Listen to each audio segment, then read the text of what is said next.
Assalamualaikum warahmatullahi wabarakatuh. Shalom, Om Swastiastu, Namo Buddhaya, dan salam kebajikan. Halo, perkenalkan nama saya Aisyah Dewi Fatika Tuzahia dengan NBI 131200185. Pada video kali ini akan saya buat dengan tujuan untuk memenuhi tugas mata kuliah Hukum Internasional yang diampu oleh Dr. Tommy Michael SHMH sebagai penilaian evaluasi akhir semester. Tema dalam pembuatan video ini adalah tentang subjek hukum internasional, di mana saya akan membahas tentang salah satu subjek hukum internasional sebagai subtema. Subjek yang akan saya bahas ialah mengenai belligerent. Dalam video ini, pertama-tama akan saya jelaskan mengenai apa itu subjek hukum internasional, lalu apa itu belligerent, lalu ciri-ciri belligerent, dan jika kita lihat permasalahan di dalam negeri, apakah organisasi Papua Merdeka merupakan belligerent?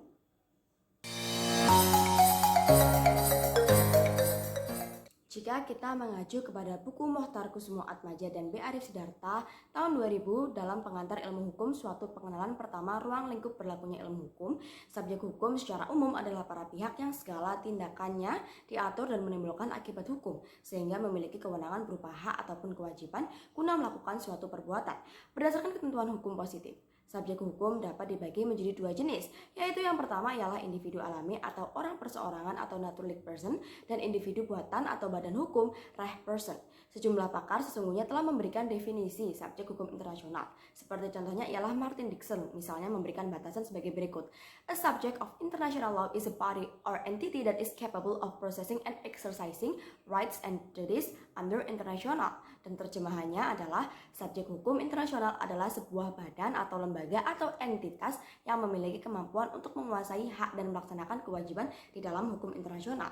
Tidak semua hal bisa dikategorikan sebagai subjek hukum internasional, karena untuk menjadi subjek hukum internasional harus memiliki hak dan melaksanakan kewajiban. Lantas, apa sajakah yang termasuk hak dan kewajiban dalam hukum internasional?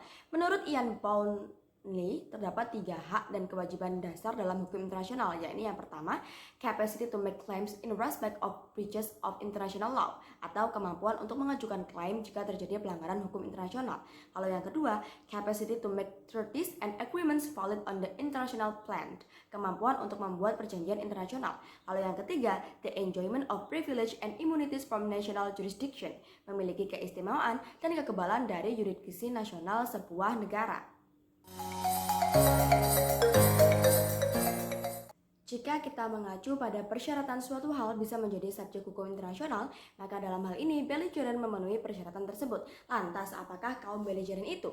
Belligerent atau kaum pemberontak adalah sekelompok orang yang melakukan pemberontakan terhadap pemerintah sah di dalam suatu negara.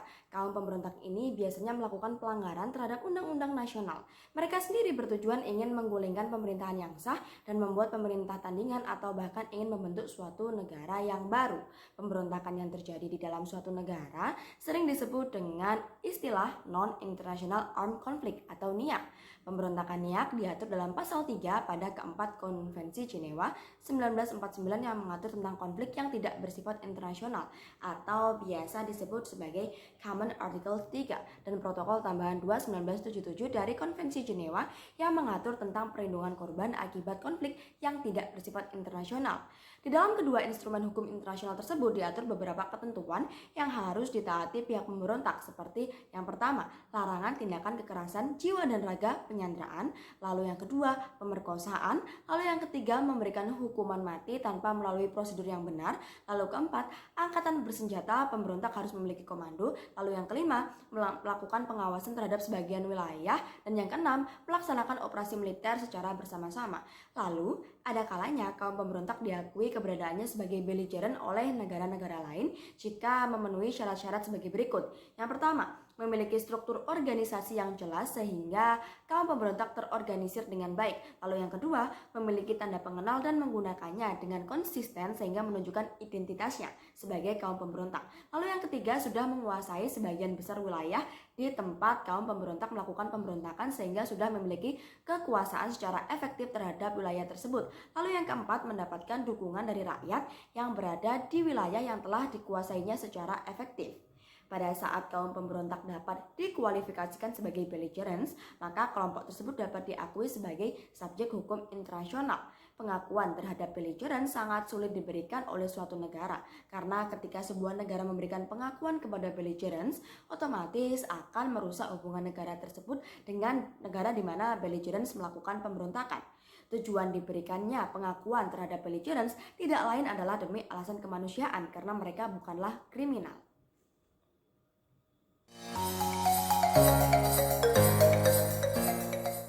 Bagaimana tahapan untuk menjadi belligerent? Di dalam hukum internasional terdapat dua tahapan dalam kegiatan pemberontakan atau tindakan untuk menentang sebuah pemerintahan yang sah dengan tujuan mendirikan kekuatan atau bangsa atau kelompok sendiri.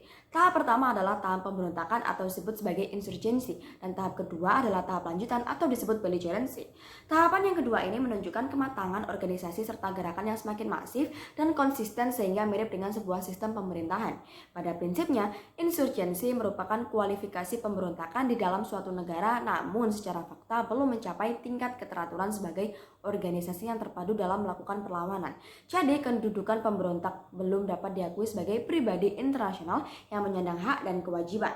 Menurut hukum internasional dalam kualifikasinya sebagai insurgen, pemberontak atau gerakan separatis secara hukum internasional masih dilihat sebagai gerakan yang bertujuan mencapai keberhasilan melalui penggunaan senjata.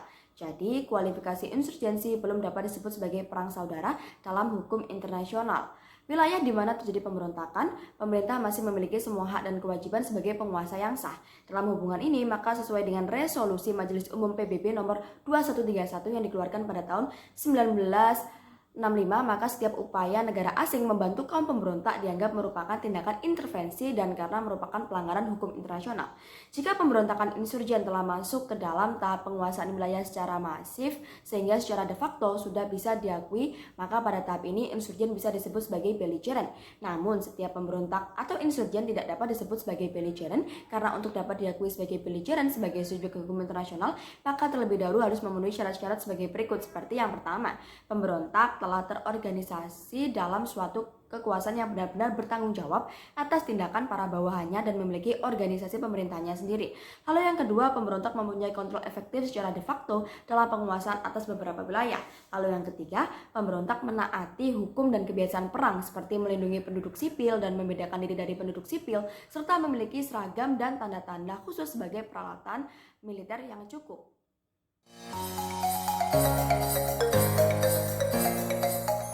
Lalu, bagaimana dengan OPM? Menurut negara-negara mikro di Pasifik yaitu Kepulauan Solomon, Vanuatu, Nauru, Kepulauan Marshall, Tuvalu, dan Tonga mendukung status OPM sebagai belligerent dan hak wilayah Papua dan Papua Barat untuk merdeka dari kekuasaan pemerintahan Republik Indonesia. Padahal seperti sudah disinggung dalam penjelasan di atas, suatu kelompok pemberontak tidak bisa serta-merta langsung diakui sebagai belligerent dan ada beberapa syarat atau ketentuan yang harus dipenuhi. Mari kita bedah salah satu persatu apakah OPM termasuk belligerent. Yang pertama, jika kita melihat dari syarat pertama, untuk menjadi belligerent sudah digenggam oleh organisasi Papua Merdeka yang saat ini dipimpin oleh Goliat Tabuni yang selama ini dikenal sebagai Panglima Tentara Pembebasan Nasional OPM. Lalu yang kedua, OPM telah memiliki identitasnya yaitu berupa bendera bintang kejora dan lagu kebangsaan Hai Tanahku Papua. Lalu yang ketiga, mencakup wilayah kekuasaan OPM adalah wilayah Kabupaten Puncak dan Puncak Jaya. Kedua wilayah ini dikuasai dan dijadikan sebagai markas senjata OPM. Lalu yang keempat, dukungan dari masyarakat Papua terhadap OPM masih diragukan. Pasalnya, masih ada beberapa masyarakat yang mendukung OPM dan tidak sedikit yang menginginkan Papua masih bagian dari Indonesia. Jika kita melihat pandangan internasional terhadap OPM, begitu hati-hati. Masalahnya, negara-negara internasional pastinya masih ingin menjaga hubungan baik dengan Indonesia. Konflik Papua dipandang sebagai masalah domestik Indonesia dan menjadi wewenang Indonesia untuk menyelesaikannya sendiri. Reaksi dari negara-negara maju dan berkembang lainnya pun sama. Mereka menyerahkan semua ini kepada Indonesia selaku pemerintahan yang sah. Bisa disimpulkan sampai hari ini bahwa OPM belum termasuk belligerent karena kurangnya pemenuhan syarat serta kurangnya aspek de jure, meskipun saat ini banyak dukungan dari beberapa warga negara lain terkait dengan kemerdekaan Papua seperti dukungan yang dilakukan oleh beberapa rakyat Swedia, Inggris, Skotlandia, serta Republik Katalan di Belgia. Jika kita tinjau permasalahan di Papua, maka setidaknya ada 4 masalah utama menurut Sukamta, yaitu yang menjadi pekerjaan rumah pemerintah, yakni diskriminasi dan rasialisme, lalu pembangunan di Papua yang belum mengangkat kesejahteraan, lalu pelanggaran HAM serta status dan sejarah politik Papua. Menanggapi kejadian itu, Kepala Kantor Staf Presiden Muldoko menjelaskan pada dasarnya pendekatan yang selama ini diambil pemerintah dalam penyelesaian persoalan Papua dan Papua Barat adalah kesejahteraan. Hal itu dibuktikan dengan membangunnya berbagai infrastruktur agar tidak tertinggal dengan provinsi lain, juga membangun perekonomian yang salah satunya dimulai dari BBM satu harga, sektor pendidikan dan kesehatan pun disupport penuh sebagaimana provinsi lain.